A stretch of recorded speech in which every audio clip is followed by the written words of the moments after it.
So for ISM, I'm doing music production, which comes from my love of music, and oh, you can't see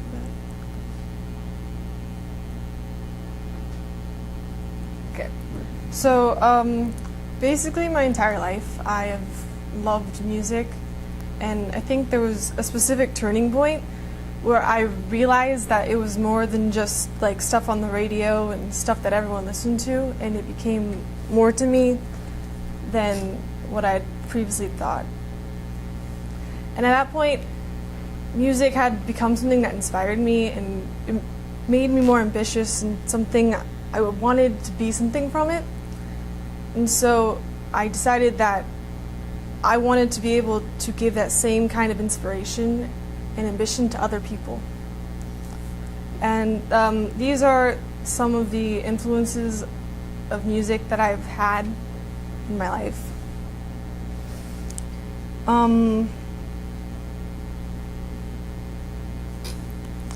Something I loved about music was the fact that it can be incorruptible. It's something that can be your own. Other people's intentions with it and how they perceive it doesn't really affect you. It can be something of your own. You can interpret it differently for every person. It can be what you need at the time that you need it. Which, my quote is actually from the bassist of one of the bands I like. And the quote is, "Don't let anyone tell you what you are ever. That way you never run the danger of becoming anything but what you believe in."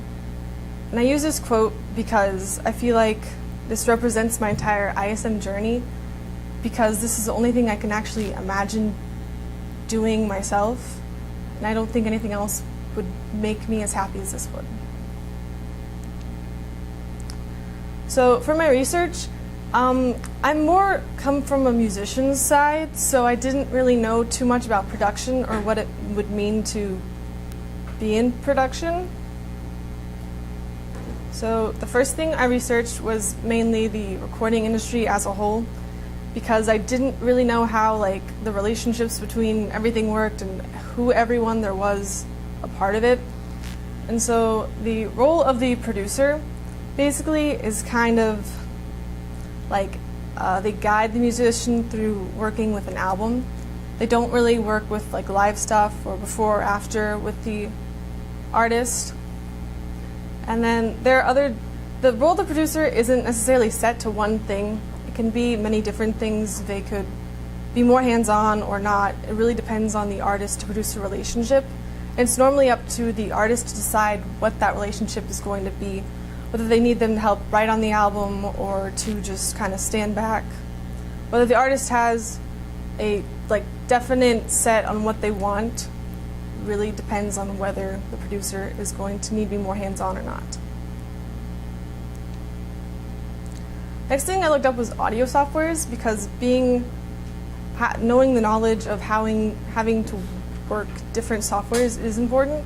Even though some record companies, larger record companies, normally will have an audio engineer also who's a lot more familiar with this.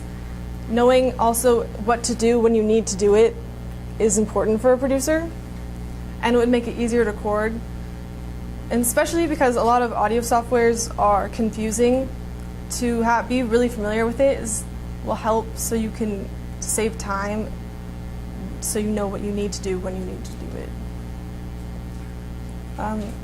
Biggest thing that a producer needs to know is how to record, be familiar with equipment and how microphones work and where to put the microphones and what kind of microphone would be needed for the type of thing that's being recorded. And then sound isolation, which would come with being a studio and making sure that the sound isn't going to bounce off of the walls or into anything else. So I also researched different producers to kind of see if how they worked with the artists. The first one is Butch Vig, who worked to produce Nirvana's album Nevermind, which that was such an important album to me, and it's different than all the other Nirvana albums, and the way it was produced was really important because the entire sound for that album was trying to be different than everything else. And then the other producers are all for other bands I like, and they all have more of a...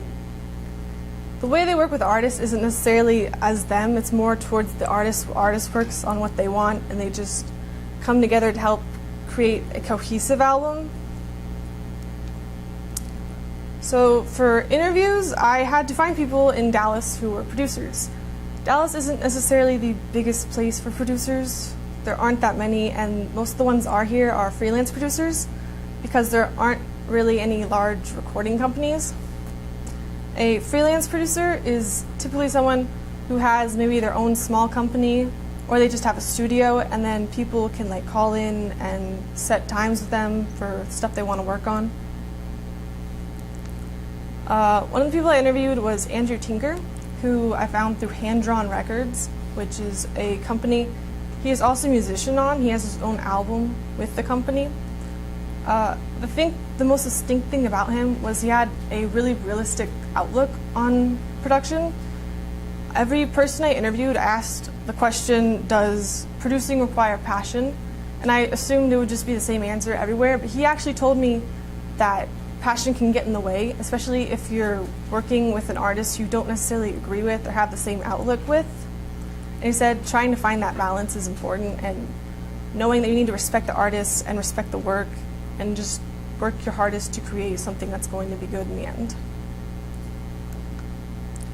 The next person I interviewed was Miranda Day, who was the only woman I could even find in all of Dallas who was a producer. She created her own record company called Shady Pines Records, and it's a freelance producer, so people can call in to want to work with her. She has her own album, which she also did with that, and she was mainly a musician. She spoke to me a lot about how growing up, she's trying to get signed to things and realizing how she wanted to be a part of it. And she told me that bonding of women in the music industry is kind of something that needs to happen because it's not women aren't looked at as they're taken that seriously. And she said she's had to deal with that a lot, trying to get signed as herself. The next person I interviewed was Matthew Medlock, who started Legacy Music Group in Dallas, and they do like pop, rock, and rap music. He was the executive producer of it, so he works more towards the business end of it. He's an entrepreneur because he started it all himself, and he had a lot of advice for how to start out. He told me like when he was beginning that he would go to lots of different concerts and stuff and hand out business cards for his place.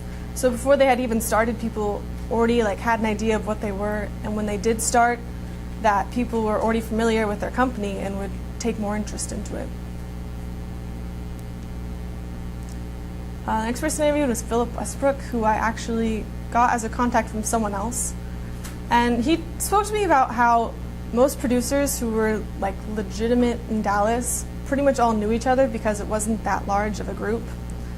He has a studio called Sunfire Studios. He's a freelance producer, so all people that he gets, people call in, set times with him. And he said that was probably the most aggravating part of being a producer, because he would get people who called in who didn't really know what they were doing, and they didn't really have a vision or anything, and they weren't very serious, which he didn't like because he felt like he was wasting their time and their money, and he really wanted to work towards actually creating something. Last person I interviewed was Brad Knight, who works with the Bakery Studios. He's a drummer and has a very wide music appreciation for many different genres. He spoke a lot about how he liked the movie scores and different jazz and classical music, but also alternative music and rock music. This is also who I chose to be my mentor.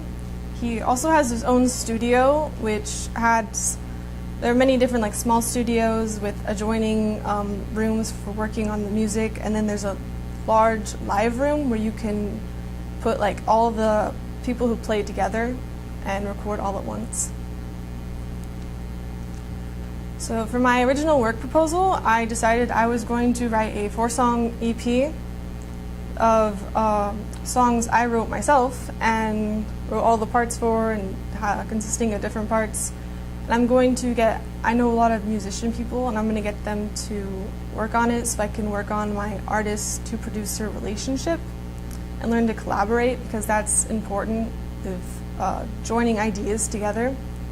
And I'll be able to learn how to record things and like what kind of microphone I would need to record what I'm going to record and what kind of instrument, and making sure everything sounds good, which is my main goal, is to create something that sounds quality and doesn't just sound like something I made in my bedroom. And I have the first example is before I actually had a microphone or anything. I just recorded it like in one take. And the second recording is something I recently did, and I got a microphone and I recorded the tracks separately and edited them and made sure they were all there. Yes, this is the terrible recording.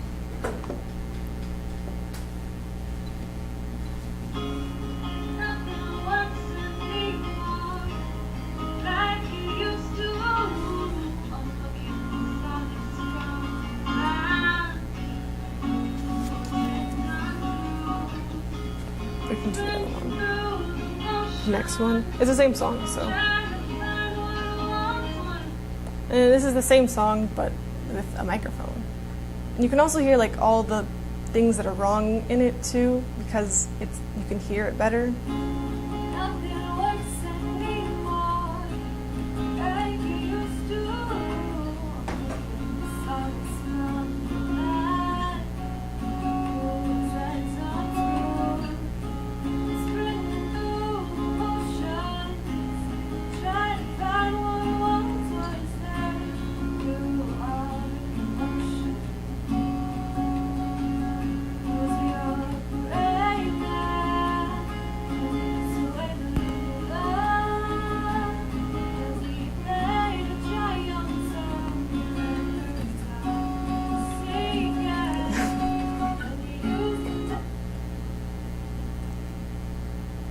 That's it.